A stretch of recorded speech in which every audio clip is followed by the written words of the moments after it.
This is Secret Mom Hacks, episode number 1. My name is Krista, and I'll be your host.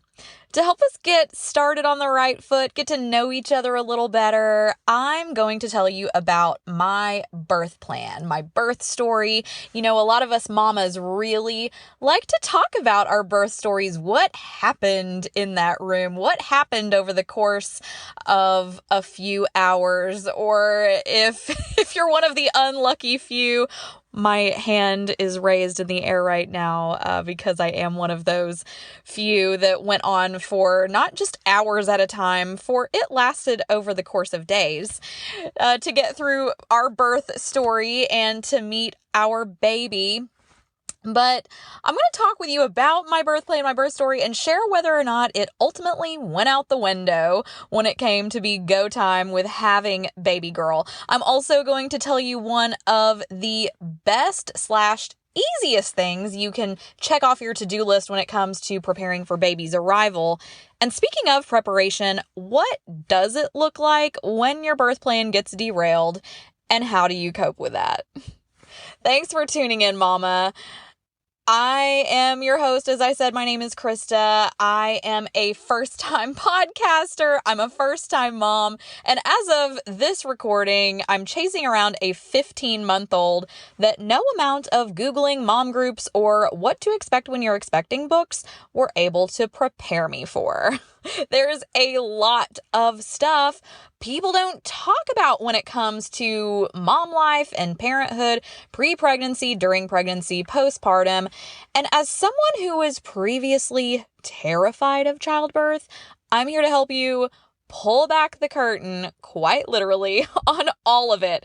And every now and then, it may get a little messy, all right? We may share a little TMI, but that's why you're here, right? Because can I just tell you, there were a couple of times I wish a few folks would have told me TMI so that I just kind of knew some of the things I was getting into. But you know what? There's not a thing I would change about everything with how our birth went. You know, at the end of the day, we did get blessed with a happy, giggly little baby doll who is super healthy, thankfully. So anyway, but we're going to get into the nitty gritty. My goal is that you'll leave every episode feeling refreshed, inspired, hopeful, knowing that you are not on this mom journey alone. Okay, mama? There's a lot of subject matter to cover when it comes to, to talking about mom life, and we are leaving no stone unturned. So, as I said, to make sure we get started on the right foot, just so you know I have some street cred, I thought it would be most fitting to share our birth story, which will also include a chat about birth plans. So you're going to crack up when I tell you how I found out I was pregnant. Now, in case you don't know, a pregnancy is divided into 3 trimesters, okay? The first trimester is from week 1 to the end of week 12. The second trimester is from week 13 to the end of week 26. And the third trimester is from week 27 to the birth of the baby, the end of the pregnancy. So when did I find out I was pregnant? Y'all, I found out I was pregnant right around 20 weeks. All right. So I was halfway through my second trimester when I found out. And a lot of people talk about morning sickness and just feeling terrible during that first trimester. And somehow I was very fortunate. And I know some of you who have been through a really ill feeling first and second trimester, you're probably like cursing me right now. Probably throwing out cuss words, because I know I have a couple of friends who were just so ill during their first and second trimester. And so I realized it was truly a blessing that I did not endure some of that. But let me tell you, so here's what happened. Turns out I got pregnant right around, it was probably around Halloween is when we kind of trace it back. We'll just say it was sometime, near the end of the year, we'll say. And it was leading into the holidays, basically. And what is everybody doing around the holidays? We're going to I say birthday parties. My birthday is actually around the holidays. So we're celebrating birthdays. Thanksgiving is thrown in there. Christmas is thrown in there. And there's all of these work parties, holiday, Christmas parties, family gatherings, just everybody's getting together at the end of the year, right? And so what are you doing? You're eating, you're drinking, you're being merry, you're having all kinds of fun. And I'm just going to say, when there's food out, guys, I like to eat, okay? I am not one to shy away from a plate of food, okay? I like my sweets, I like my salties, I like my cocktails and mocktails and, the yummy drinks and all of that jazz. So I'm living it up over the holidays, and it gets to be into the new year, okay? So, I'm going into this new year. So now, and we're talking about 2018 at this point. So as of this recording, we're currently in 2019 as of the recording of this podcast. And so that's why I shared earlier, I do have a 15-month-old. So when I found out I was pregnant, it was the beginning of 2018. And it was kind of one of those things where, just completely being honest here, I just am not very good at tracking my cycles, okay? It's never been at the top of my list. I'm just not real good at it. So I was not paying attention to the fact that I had not had my cycle in a couple of months. Okay. And I was also kind of like, man, I'm feeling bloated. And two, what does everybody do at the beginning of the new year? You're like, this is going to be my best year ever. I'm going to lose weight. I'm going to eat right. All my clothes are going to, fit right exactly how I want them to. And so I had gone into this new year just kind of feeling kind of feeling bloated and just not myself, unbeknownst to me because I was pregnant, but just, kind of started getting on this rant of like, I've just got to lose, 5 or 10 pounds. That'll make me feel a little better. So I started working out more. I started taking some bar classes and some Pilates classes, and I got some new workout clothes, and I'm like, working out and everything. And I'm just like, man, this belly is not going away. Like, I don't know what's going on, but I've totally got this, this belly pooch, if you will. And so I'm like, well, I've really got to ramp up these workout classes, and I'm just going to, eat healthier. I've never been like a diet person, but, let's eat some more lean meats and greens and eat the veggies and less sodas, more water, that kind of thing.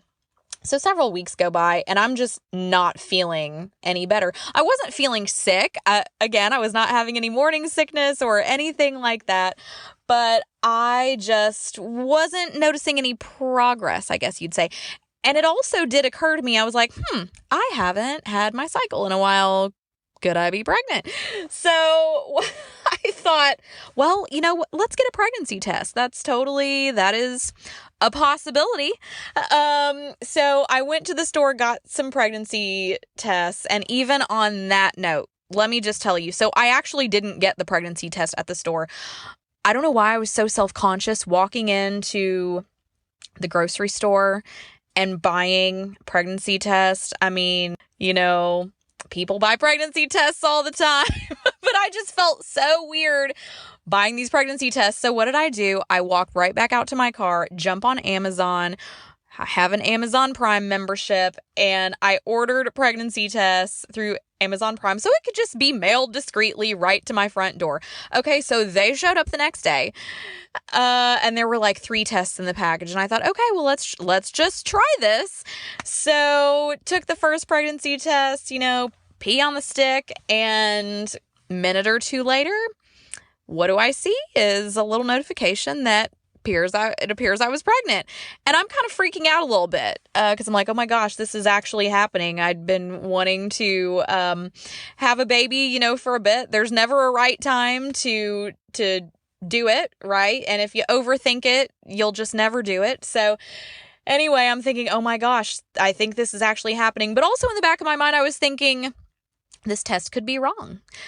That happens all the time, the false positives. And so thought, okay, I'm going to do it again the next day.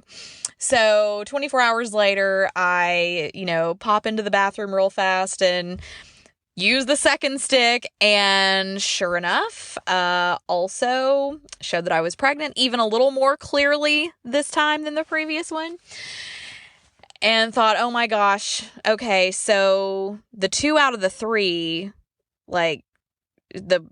these can't be wrong, right? Would both, if they both say I'm pregnant, I'm probably pregnant. And I thought, well, heck, I've got 3 of these dang pregnancy tests, so I might as well do the third one just to triple confirm. So the next day, again, peed on the third one, and sure enough, all 3 of them bright glowing, showing that I was indeed pregnant. So shared with my husband, and super, super excited, showed him all 3 pregnancy tests. I'm sure, he just probably thought I was crazy, but hello, as someone who's not ever been pregnant before, you just hear stories, you see things in the movies, you see what happens on TV. So I thought, I've got to try all 3 pregnancy tests. So anyway, yes, y'all, I found out I was pregnant around the 20-week mark.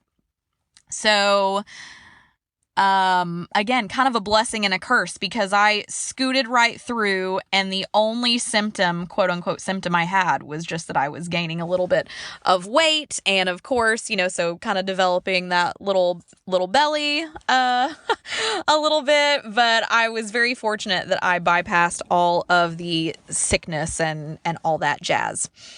So we, called the OB and scheduled the appointment to go in and find out exactly how far along I was, because for all I knew, I thought I was just, 8 or 10 weeks in, and much to my surprise, once we got into the office there where they put all the goop on your belly and they look around, they were like, no, you are, it's more like 22 weeks. You're about 22 weeks along. And so we did the calculations there, and we're like, oh my gosh, we're like right around the halfway mark. So again, blessing that I didn't have to go through all of the sickness, but on the other side of the coin, that also just meant less time to prepare for baby. So 22 weeks along. In most cases, pregnancies last around 40 weeks. Sometimes babies show up early at week 38, 37, 39, but also they can go a little longer. I know some mamas who didn't have their kiddos until week 41, 42. And then at that point, it's like, okay, we gotta, this baby has cooked. We gotta get this kiddo out of here. So I found out at 22 weeks that I was pregnant, and, just around that time is when you can do that anatomy scan and find out the gender. And so, we'd shared with the parents that we were expecting, and then got that anatomy scan appointment on the books with the doctor, and went in, found out she was a girl, which I was so stoked about. Would have been happy either way, ultimately looking to have a healthy, happy baby, of course. I do, though, love the dresses, and,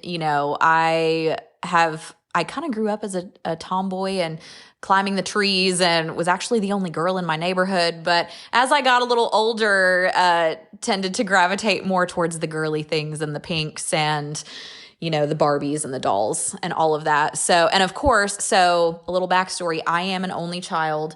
So my parents over the years had actually kept many of my toys And, didn't want that to all be for naught. So when I found out I was having a girl, I was just in my mind fast forwarding to, seeing her play with my Barbie dolls and my Care Bears and, maybe wearing a dress that my mom had actually put me in as a baby, because yes, shockingly, I was able to keep many of my childhood clothes and baby dresses.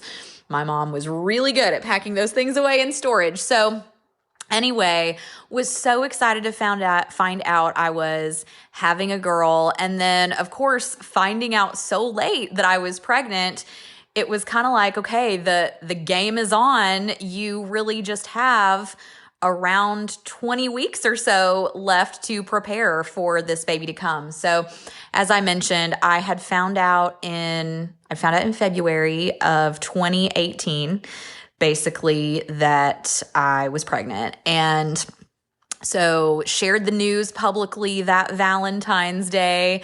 And then, yeah, like I said, the race was on, figuring out preparing the room and all of the things, just nesting and preparing for all of the things that come with having a baby in your house, which neither of us had ever had before, being a first-time parent. So anyway, we start registering for the baby registries, and figuring out what we do need, what we don't need, what really is important, what is just a nice to have. There's all of these lists and all of these registries and recommended products. And it's like, okay, what do you really need? And what is just marketing hype? What is really helpful and useful?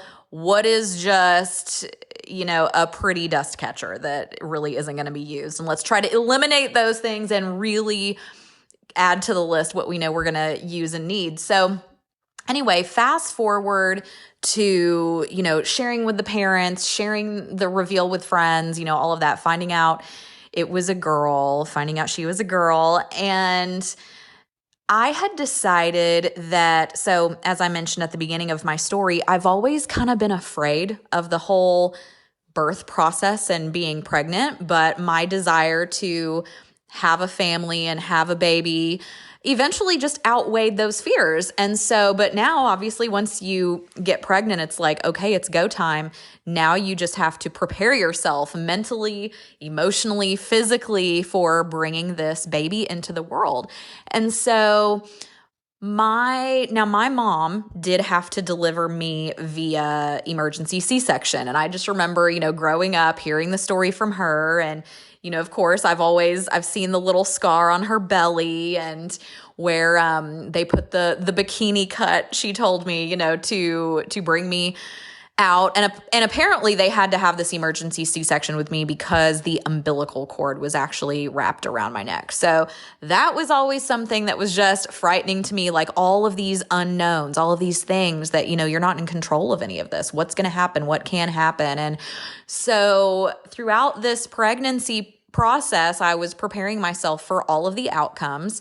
However, as someone who I'm knocking on wood right now, I've really never been in the hospital. I've never broken a bone or had like any major surgeries or anything like that. So for me, the idea of going into a hospital to have a planned C-section, for example, was really off the table. And I've had several friends who had great experiences with birth centers. And there are actually a couple of local birthing centers in the Nashville area, which is where we are located, is in Middle Tennessee, in Nashville. So there was one birth center in particular that I've had a few friends with great experiences with. And so I thought, I'm going to go this unmedicated natural birth route through a birthing center. It seems way less stressful. I don't want to be hooked up to all of these things. And anyway, that's the route that I had chosen. And so we started working with the birth center and signing up for the new parent classes and all of those types of things, and had such a wonderful experience with the birth center. And really, in my mind, that is exactly how everything was going to go. I was just bent on, I would not need to go to a hospital. I would not need to be put under. I would not need to have an epidural, or anything like that. It was really important to me to focus and believe that the birth center route was going to be the way we were going. So that's how we planned. And all of my pregnancy appointments there, and just had such a wonderful experience with, actually the birth center is called Baby and Company. So such a great birth center. Can't recommend them enough. Always felt so comfortable. And just to give you an example, when I would go into the hospital setting to get checked, they would always say, Krista, are you feeling okay? Your heart rate seems kind of up. You just seem a little stressed. And I probably was. I think for whatever reason, just me being in a medical setting sometime, and especially in these cases when I'm the one under scrutiny, it just makes me a little nervous. But when I'd go to Baby and Company, it was very chill, almost like you're in this spa-like, very relaxed environment, very quiet, nice, just ambient music, and just very relaxing. It doesn't seem super just white, sterile, boring hospital walls. So when I would actually go into Baby and Company and get checked and, have all the vitals taken and everything, they would say, oh, everything looks great. Your rates are good. Everything appears to be moving along just right.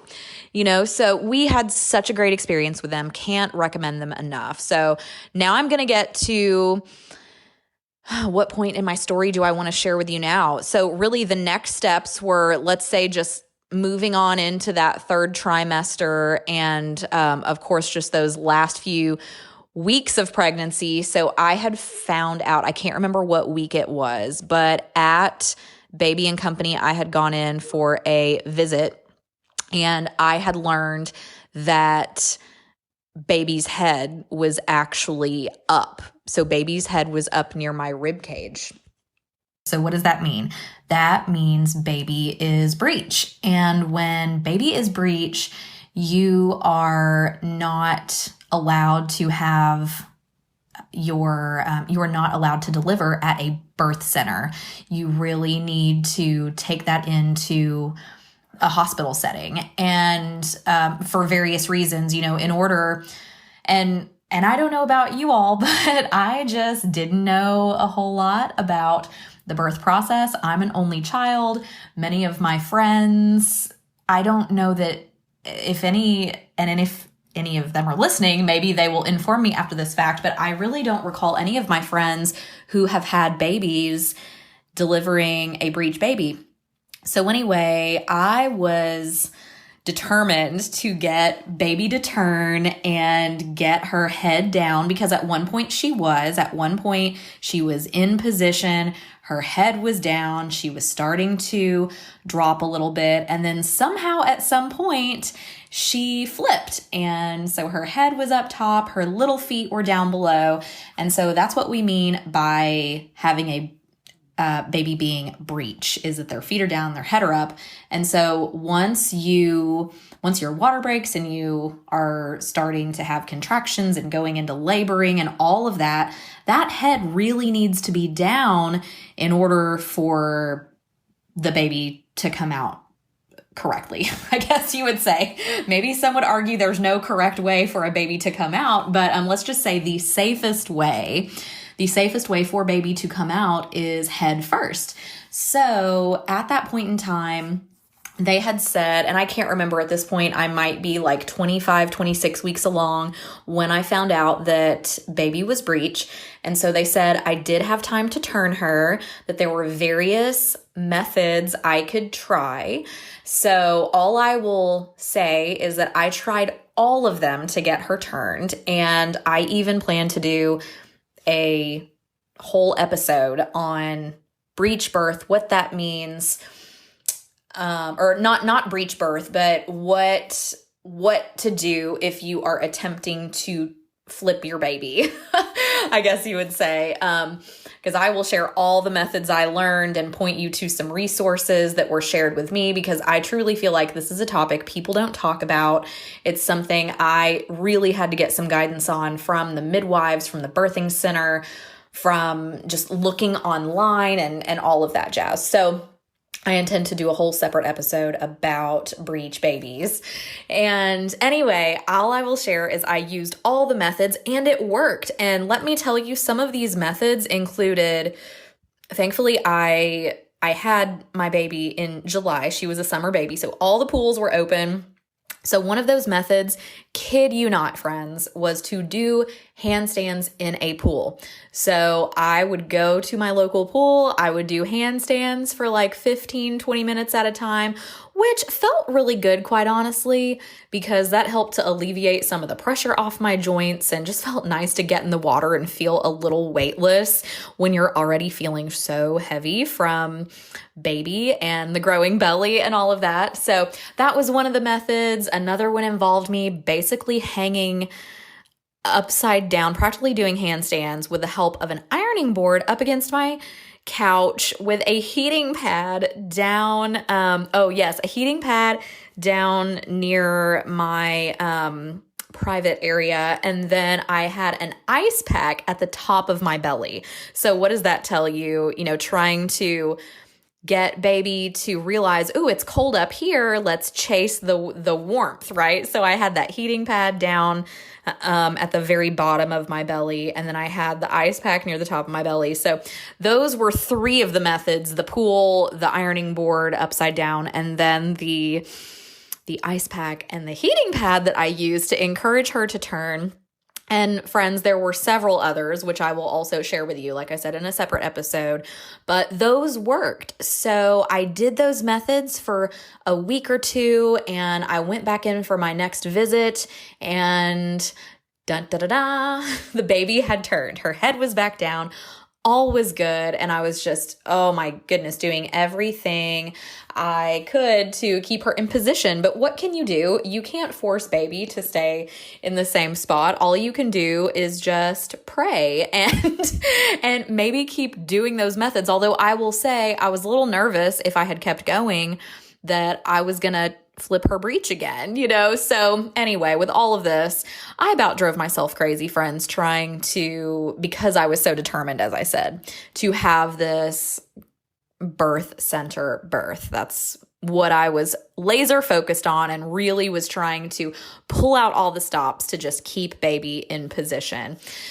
So I had flipped her, as I mentioned, and then I go back in for another appointment. Now say we're at like week 32, 33, something along those lines. Baby has turned again. She's breech again. Baby goes breech a second time. And so they tell me, you know, this is getting pretty close. Like, we are closing in on the last month or, 1 to 2 months of the pregnancy. And you need to be prepared in the event that she doesn't turn, that your plans may need to change to have a hospital birth. So I was wrapping my head around that. At the same time, that just was making me so nervous, as was the whole idea of having the baby. But at this point, I had at least wrapped my head around what was to come, having her at the birthing center with the unmedicated birth. So anyway, she turns again. This time I go back to the same methods. I'm doing handstands. I'm doing the ice pack and the heating pad and the ironing board and all of this stuff. And she does turn again. And this point, she's starting to get bigger. She is starting to drop a little bit more down, into the pelvic area, if you will. And so they said, should be good to go. It appears, we're all clear. She hopefully will stay in that position, and I'm good to move forward with this birth center birth. Okay, so I'm ecstatic. I'm so excited. So friends, at this same time, so like I said, this is starting to be now week 35, week 36. So, and some people, they do have babies around that 35, 36 week mark, ideally, yes, you want to let them go as long as possible. Fingers crossed, if you can hit that 40-week mark, that really is, that's the quote unquote official time frame, if you will, for gestation with the babies. And so as I was getting closer to that 40-week mark, I was just so excited to see her, so ready to meet her. So that last home stretch of the pregnancy, the last 4 to 6 weeks of the pregnancy, I was so ready to meet this baby. I was happy to have her in the right position. I was feeling so tired. It was uncomfortable sitting anywhere. The couch didn't feel good. The chairs didn't feel good. The, laying down even didn't feel good, because I felt like when I was on my side, regardless of which side I was on, I just felt like my belly was pulling at my hips, and just my body was just so tired. So I was ready to kind of have my body back, if you will, and meet this baby. And I remember the only thing that really felt comfortable for me was an exercise ball. So mamas, if you are expecting and maybe you're not expecting and you have your little, maybe you can agree with me, you might have had a similar experience, that exercise ball was worth every penny. And you can find a good one on Amazon. Oftentimes you can find them also at Ross or TJ Maxx or, some of the stores like that. But I will tell you, I ended up having one at the house. I also ended up taking one into my office for that last month of pregnancy, because it got to the point where no chair was comfortable. So highly recommend an exercise ball for you, friends. Side note, that comes in really handy with a fussy baby. I did not know that, but newborns love being held and bounced on an exercise ball. So new mom note for you, secret mom hack right there for you, mom friends. So anyway, that last 4 to 6 week stretch of the pregnancy, I was just exhausted and I was so ready. And each day I was just like, when am I going to meet this baby? Her due date was mid-July. And I remember getting close to that day and just being like, oh my goodness, can she come a week early? Can she please come early? And then I remember all of my coworkers saying, oh, so any day, Krista, we may not see you tomorrow. Now, is this done? Is this done? And what do you think about this? Because we were all preparing for me to be on maternity leave at some point. So it got to the point where her due date comes and I'm just so ready, and I'm not feeling any different or anything like that. I'm not noticing any kind of differences in my body.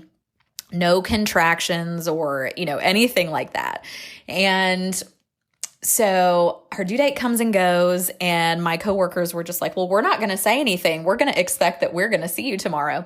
And so I go home, I eat, I am settling in with my exercise ball, just kind of bouncing and hoping that maybe the bouncing up and down will encourage my water to break or the contractions to start or something, just to convince this baby to come on. So anyway, I go to bed and get through another side note. Many of you moms may already know this, but you go to the bathroom a lot when you're pregnant. And so anyway, I had gotten up a couple of times to go to the bathroom.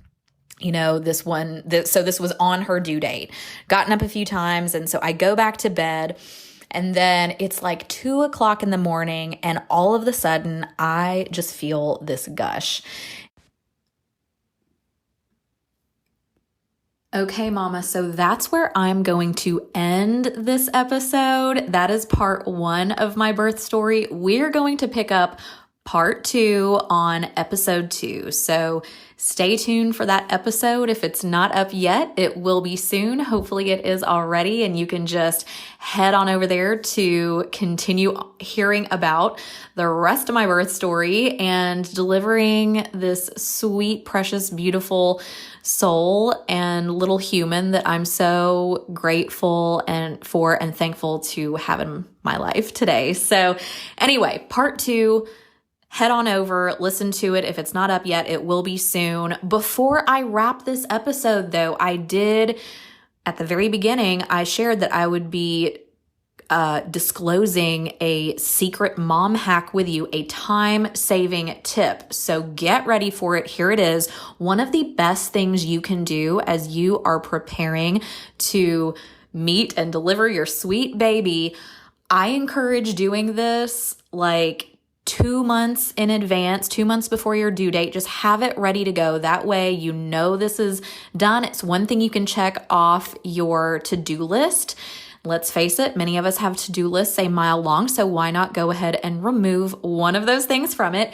That is your birth bag, okay? Get that birth bag ready, all set to go. You can have a number of things in your birth bag. In fact, I am probably going to do an episode soon about what should be in your birth bag, what might be a waste of time to have in your birth bag, could just be taking up space, what to leave out, what to put in it. A few quick tips, really important things I'll tell you right now to have in your birth bag would be a change of clothes for you, comfy clothes that you would want to leave wherever you are delivering this baby that you can come home in. You would want to have your newborn outfit. What cute little outfit are you going to bring your sweet, precious new bundle of joy home in? You will want a hair tie or a headband or something like that. I highly encourage maybe a toothbrush, toothpaste, something along those lines, as well as a swaddle wrap, some type of cozy little blanket for your new sweet baby. Those are just some of the things you will want to have in your birth bag. So I will spill all the beans about what should be included in that birth bag, what might just be taking up space, but all of that to say, today's secret mom hack, time-saving tip is to pack that birth bag, get it ready to go. So when it's go time, when baby is on the way, all you have to do is grab it and go. Something else you could do, you could just go ahead and put it in the car, put it in the back of the car so that when it is time to go, you don't even have to think about it. But if you do, if it's not in your vehicle already, at least it would already be packed. Okay, mamas, so that is my secret mom hack for you today. I hope you enjoyed part 1 of my birth story. I have enjoyed sharing it with you so far. I look forward to sharing the remainder of our birth story with you in the next episode, and really just appreciative of your time today. So I just want to say, as we close, if you're not taking care of yourself, let me just say it's really hard to take care of those you love if you're not taking care of yourself. So just a gentle reminder from me to stay hydrated, make some time for a quick walk around your office, your house, whatever. You know, maybe that's only 5 or 10 minutes. That's okay. If you can squeeze in a 30-minute activity that'll get your heart rate, going and make you sweat, amazing. But any little self-care moment you can give yourself, you are going to be so grateful for. Don't forget to wash your face. Slather on a great overnight moisturizer before bed, and don't forget that sunscreen in the morning. Your skin is going to thank you. Okay, mama, thanks so much for spending some time with me today. I'm really grateful you've chosen to hang out here with me. I look forward to seeing you again soon on another episode. And until then, you've got this, mama.